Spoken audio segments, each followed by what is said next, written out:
Ladies and gentlemen, welcome back to the channel. It feels like ages since I've actually said that. I'm back from Berlin.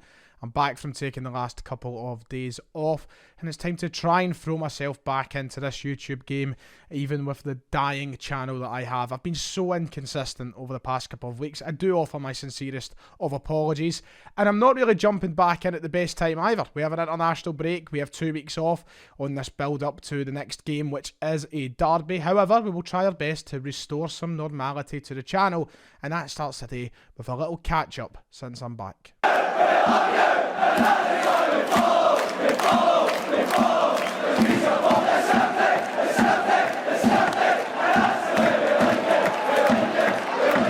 So then, if you haven't already, please make sure to drop down below and hit the big subscribe button. We're very, very close to 33,000 subscribers. I think we're just over 200 away.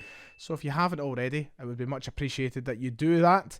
And also hit the like button while you're down there too. That would be much appreciated. We need to try and get the content out to more and more as we go for the big 40k, which is still a little bit down the road, but I think we can get there. So anything is much appreciated. So, 2 weeks off of Celtic. No Celtic, that's a shame. I'm very sad about that. It's going to be a difficult 2 weeks for content, but there's always news, there's always drama, so I'll try my best to bring you something. I know we have the international team, and it's a good time to be a supporter of the international team. The last couple of years have been brilliant. However, I just feel so empty without Celtic, especially when they're playing well. We're top of the league. The next game's a derby. I almost just want these 2 weeks to fly by quickly so that we can get to that game. It could be vital in deciding where the title goes this season, but we'll just have to wait, and while we wait, I'll try and fill the void with whatever there is. A lot of drama in Scotland today. A statement released by Rangers towards their supporters, and whatever the fucking thing was, a rump and a propaganda machine and this, that and the next thing. It seems like the Peter Law stuff of last season is kicking off over there. It's great. Stuart Robertson's taking a right battering, and so, you know, it's nice to see how the tables have turned. Everything is nice and rosy at Celtic at the moment. We're all pretty much happy. Still that back-burning issue with the derby over in Australia. That looks like it could be getting cancelled anyway. There's strong rumours about that. So right now, it's really good to be a Celtic fan, and it's good to look in from the outside because it's a complete 180 as to where we were last season. So I just want to make this a sort of catch-up video with everything that's happened over the weekend, everything that's happened today in terms of news. There is stuff to talk about. We're going to talk about the allocation for the derby games. There will be away fans once more at the derby come April the 3rd. Be it only 700. We'll come to talk about that. We've also got to talk about Ange Postecoglou. He's back out with another fantastic interview with some of the Australian media, which there's some things to talk about in that. And ultimately, I've got to talk about that performance from the weekend against Ross County. It's a little bit out of date. I know it was Saturday 3 o'clock. It is now Tuesday 2 o'clock. But I still want to talk about how we are at the moment and how everything's just sort of coming together nicely at the right time. So I was actually at the Hertha Berlin and Hoffenheim game, seeing former Celt Dedrick Boyata absolutely boss it. A fantastic game of football. But while I was there, I just kept getting message after message and tweet after tweet about how good Celtic were on Saturday. One of the most complete performances of the season, and some saying the best performance at Celtic Park this season. It looked to be a really good game that I was sad to miss out on. However, if I had to go away for that performance, then I don't regret a single moment of it. I do wish I was there for the Georgios Giakoumakis show though. What a game the big man had. A hat-trick for him.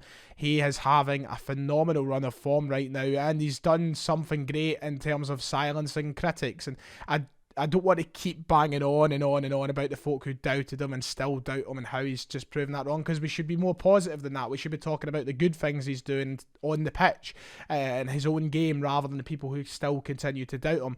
But it is great to see that, and his performance at the weekend was fantastic. It was a front-free performance at the weekend that was just tremendous all round. It really did gel. The three looked so comfortable with one another, and when you think about what game is coming up next and we have that derby, the options we now have in the forward three is tremendous. You're looking at Giakoumakis, who's on the best form since joining Celtic right now. You're looking at Dyson Maeda, who I thought was brilliant at the weekend. I thought he just looked world class at times. You know, he's come on to a right good game after once again being a player who was doubted. We had to give a little bit of time, but the last few games I think he's been brilliant. Jota was just Jota, and when he plays his best, he's undoubtedly, I think, the best player in this league. We've been saying that since the moment we got him, and the performance that we got out of him against Ross County was once again one of those performances that make you say that. And then you think about the fact, you know, you've got Forrest on the bench who came onto a little bit of a game against Livingston and hasn't been bad since. You think about the fact you've got Abada, who's still there on the sidelines. The fact I've not even spoke about him as criminal. You've got the likes of Karamoko Dembele. And also, you've got Kyogo Furuhashi returning to the mix. That's 6 players I've just named there, right? And I think you've still got a couple of other guys. You've got Mikey Johnson, for example, who will leave out the frame for now. But you think about the depth, the quality, and the options we've got in there heading into this game against Rangers and heading into now the toughest part of the season, the most important part of the season. And you think to yourself, wow, this is a serious Celtic side. This is a side that is good enough to go and win this league title now. And it has been all season, but the fact that we're now seeing strength and depth and players coming onto a real good run of form all over the park, and especially up top, it really does just change the sort of feeling right now from, you know, maybe a bit of anxiousness to just all-out confidence. I'm really confident in this Celtic side right now, and I'm really confident as to where we're heading. I'm confident that we can go and win this title. Now, I think that the game at IBROX will probably determine a lot of where that title ends up going, but the feeling I have going into that is just plain confidence and nothing else. Usually there's that little bit of adversity there and a little bit of anxiousness as to what may happen, but right now the way we're playing, and especially in that midfield and attack, there is nothing to suggest that we're just a far better team, I think, right now. Now, I'm not going to dismiss what Rangers have been doing domestically, right? I'm not going to Europe on a European stage, I'm not going to dismiss that because they've been very, very good and they deserve credit for their run in Europe right now, but domestically it feels like they're running on fumes, and it feels like they're running on nothing but luck. And I'm not going to hide away or shy away from it because I feel like that's the case. They had to fight hard, and, you know, sometimes you could talk about fighting performances, and we've had that with Celtic, and it happens. But, you know, they struggled in the first half against Dundee. Really, really struggled, and they got away with a 5 minutes to go winner. Against Motherwell, they were up 2-0, they bottled it and they ended up drawing 2-2. Against Aberdeen, it took to the last 10 minutes to find the goal that got them through as well. There's been a real feeling around there for me watching them that there's been a lot of luck involved, and a lot of fans have been frustrated with their domestic performances. So right now, I look at both camps, I look at Celtic, I look at Rangers, and I think, you know, I just have a feeling of real confidence, and I'm looking forward to seeing how that translates into the game against them in a couple of weeks' time. Yeah, I thought on Saturday, for as much as I've seen of the game, we looked really, really good. The confidence is there right now in the team and in the fans that I've touched on just there. But, you know, it's the kind of performance you want before these breaks. It's the kind of performances that you want before the derby. It's slightly annoying now that we have this 2-week break. I would love to have just played them this weekend off the back of that 4-0 win. However, we're in a really, really good position. We can extend that gap, and I really do think we can extend that gap against them at Ibrox. So yeah, well, brilliant at the weekend. I wanted to talk about, but the man Georgios Giacomakis, he's very quickly becoming my favourite player at the team, my favourite outfield player anyway. He's just something that we've not had in years, and I've spoke about this recently, but he's just something that you can look maybe as far back to the likes of Jan Vennegoor of Hesselink to say that we've not had a striker that offers the presence he has. I think he's got something like 10 or 11 first touch goals now, 10 or 11 of his. I think they might all be, if you include the penalties, well, I think every one of his goals has basically been a first touch goal. The ability that he has and that is sensational. It can't be overlooked. And yeah, I'm loving him at the moment. I'm just loving Celtic at the moment, man. So the second topic I want to talk about, Ange Postecoglou. What a man, what a manager.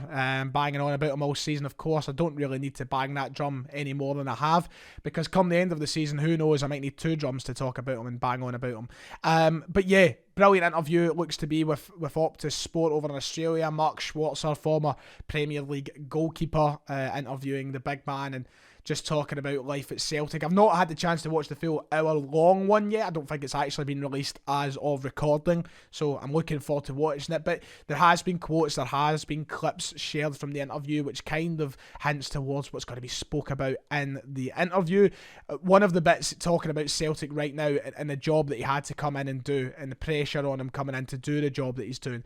You know, he talks about over in Australia there being, you know, in the AFL, for example, 5-year plans with certain clubs. And you hear that phrase thrown about in many sports, F1, basketball, you know, all these different sports teams and organisations and individuals have 5-year plans. You know, they outline the road to success that's got to be drawn up over the course of a few years, whether it be 4, 5, 6, whatever.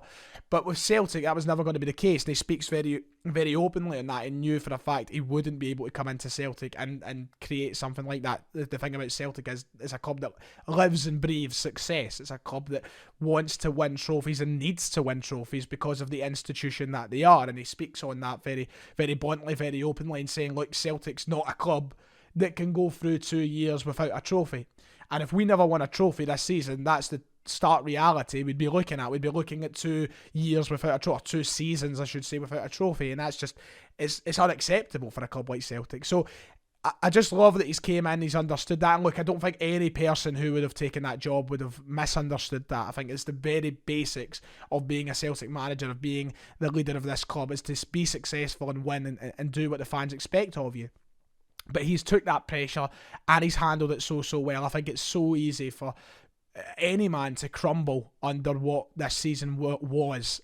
And he's just grown from strength to strength as a man, as a person, as a coach. And look, I'm not spoke to him personally, of course, but you can just see that, I think, from his interviews every week and the way he handles the media every week and the way he approaches every game. There has just been such a growth in this man and this manager. And I couldn't be more happy with the appointment we've made. But I'm looking forward to seeing this interview. I think it will be great. But that sort of thing there, it just shows he understands the success, the feeling of this club and the fans' expectations at this club. And finally, the last thing I want to talk about in this sort of catch-up video this Tuesday afternoon is the derby allocations. The away fans will return for at least the next game, we know that, at IBROX. Not so sure about Celtic Park yet, but you'd assume with 700 being at Celtic Park, at IBROX, there will be 700 at Celtic Park. You'd probably imagine there has been conversations and agreements made behind the scenes with both clubs' CEOs of both clubs' boardrooms. A joke once more. The 700 fans, listen, I ultimately just think they should tell them to stuff it. I'm just fed up at this point. Look, 700 is better than nothing, but it's just not the same. There are so many different compromises that I feel like both clubs could have came to. But we know who started this fiasco. We know where the blame lies, and there's no point in going over that and just rehashing old arguments and old conversations. I'm just really disappointed that this is the way it's went. You know, we've seen Stuart Robertson come out a couple of months ago and talking to Sky Sports, and he was quick to jump the gun and say, oh, there will be a returning away fan. So that kind of gave us the idea we would see this, but it still is bitterly disappointing when the news does break that there will only be 700, that the atmosphere has been absolutely robbed out of the game. Listen, don't get me wrong.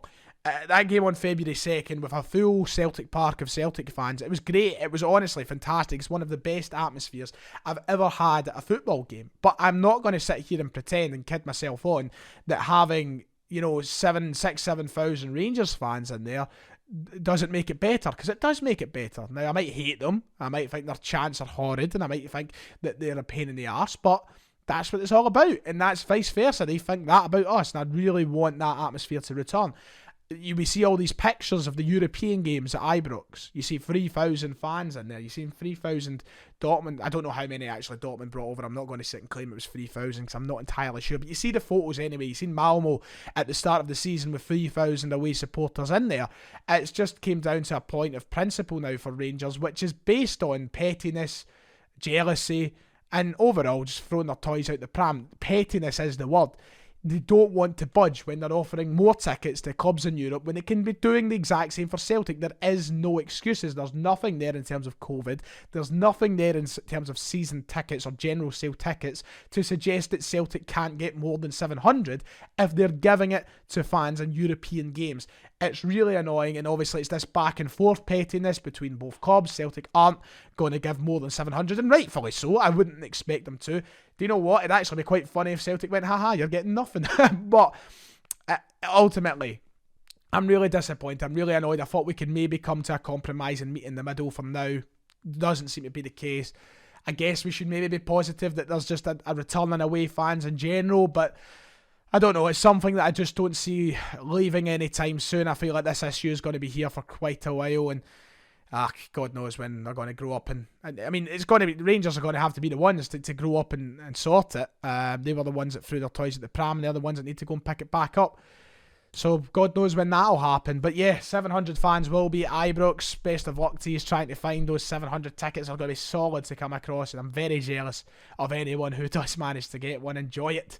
But yeah, that's about it. And that's basically the bulletin catch-up, I would say. I've spoke for a long, long time. Yeah, so hopefully back to some content, or regular content, I should say, over the next couple of weeks. And hopefully a kickstart on the second channel as well over the next few weeks as well. We're coming ever so closer to the point now where I'm not going to be working part-time anymore. So YouTube's going to become my main priority. We're getting ever closer there.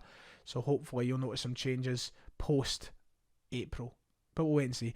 Like and subscribe if you've enjoyed. I'm glad to be back, ladies and gents. Thanks for having me, and I'll see you all next time.